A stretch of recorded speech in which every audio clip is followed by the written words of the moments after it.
Hello everyone, my name is Robert Wood with Lightning AI, and today I'm going to show you how to submit jobs to Lightning via the command line interface.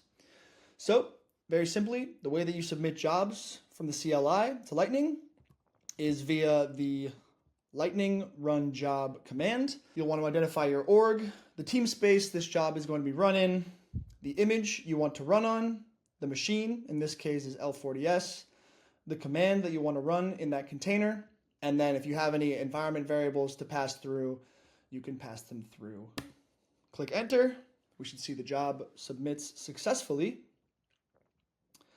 And then if I navigate to the jobs view in the team space that I ran the job, we should be able to see that job pending.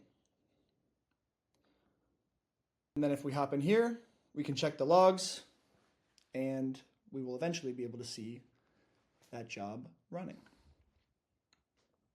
All right, now we can see our training job is running in the Lightning platform.